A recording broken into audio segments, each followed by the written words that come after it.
So first off, we're happy with the result today. We're happy that Nima Momeni will not be on the streets. He no longer has the opportunity to harm anybody else in this world, right? We, the verdict of murder two will put him away from a long time. It's just this case was extremely hard to prove because it was just Nima's word versus my brother's word, which he's not here to be able for anybody to be able to hear those words, right?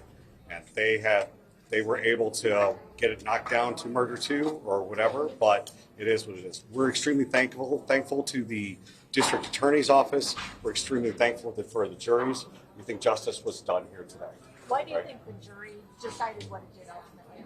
What was the... So the jury only sees a small slice of what was presented within the courtroom. They weren't privy to all the information that we were, that the press was, and the rest of the world was in this case, meaning that they didn't understand the context that was around that, and that's just the nature of what happens within a criminal trial, right?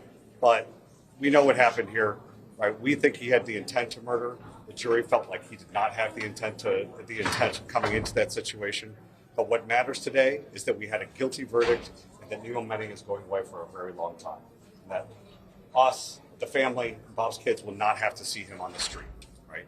It's been a very, very crazy ordeal. It's been so hard to be able to live through all of this. We're pleased that we're able to move past this part of this chapter in our life. There's still more of the book to go on, but we're pleased with the verdict today. Do you have any thoughts on sentencing? Any thoughts? The sentencing, as I've said through this, actually, I do not know what the maximum is for murder two, but obviously we think that's true. The intent, what we wanted the outcome for this trial to be, doesn't matter whether it's murder one or murder two, it was that Nima Momeni is not, that Bob's kids do not have to see him on the streets again, right? And we think that that's a possibility here. What would murder one have done for you that murder two doesn't? It's a great question. I don't know. Longer sentence. Longer sentencing, yeah. Everybody, this is Dad, by the way, and Krista, all of us standing here together. What has the last week been like waiting for this jury? Everybody's made a big point of how long it's taken. It must have been difficult to wait this long. Yeah,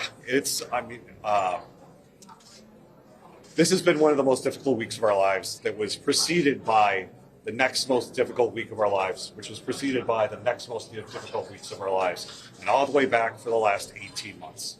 This has been an extremely hard process to be able to try and get through and to just live through, right?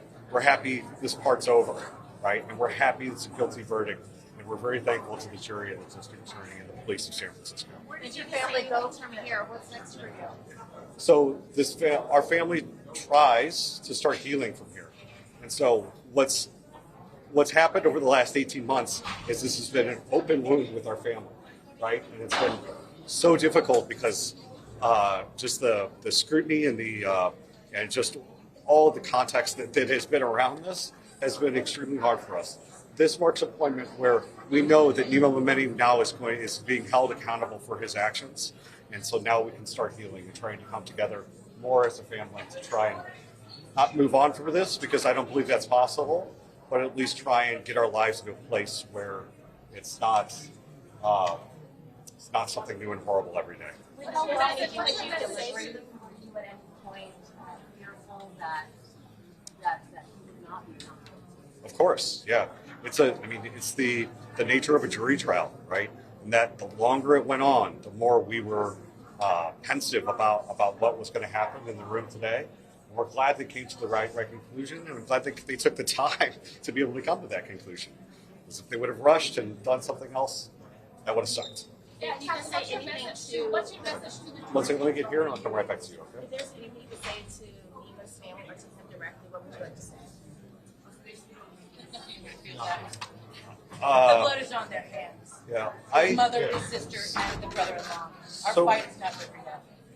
So it was clear for us within the courtroom of what happened, right? Not only did Nima perpetrate this crime, but also the people in his immediate circle were helpful in trying to cover that fact up.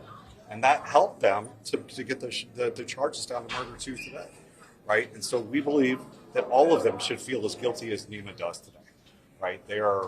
it is, it's hard to fathom where people reach down to it, that the depths of what they are, to be able to come to the conclusions and come to the actions that Nima and the people in his halo were in, that they did that night, right?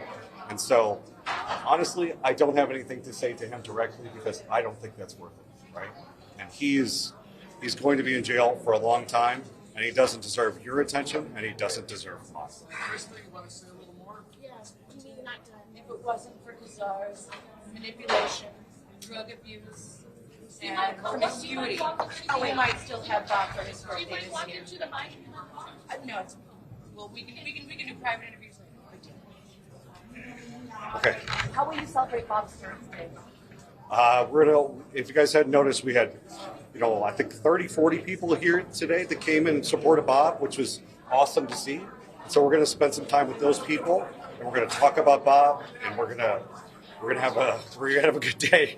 It's been a long time, but we're gonna have a good day today, and the best we can, and we're gonna spend time with those people today. No, Bob's birthday is Friday, actually. Yeah. What do you think about the liaison job they did? I think they did a great job. I think it was a very difficult case to prove in this day and age, and I think they were up against a raft of lawyers and a very high-powered defense team that was a very expensive and very media-friendly defense team, and I think they did a great job at doing that. And they were with us every step of the way. Dane and Omid were very, very. They were supportive of us and very empathetic towards our family and helped keep us informed throughout this whole process. And as much as a bad process as this has been, they made it better. Can you take us to the moment you heard the words guilty? My heart just I don't know. I had just all of the emotions at once, I guess I would say. The way procedurally where they said not guilty on murder 1 and then they said guilty on murder 2, that may have been, I thought I was having a heart attack, I gotta tell you. Do you think justice was served? As much as it can be, right? I know for a fact I'm never going to have my brother back, but this is the best of all worst outcomes, right? And so this is where we are today. Are you And planning all we can do is further move forward. legal action, civil suit, anything like that? going forward? We currently are talking to other attorneys to make that a reality, or see if that's a possibility at this time.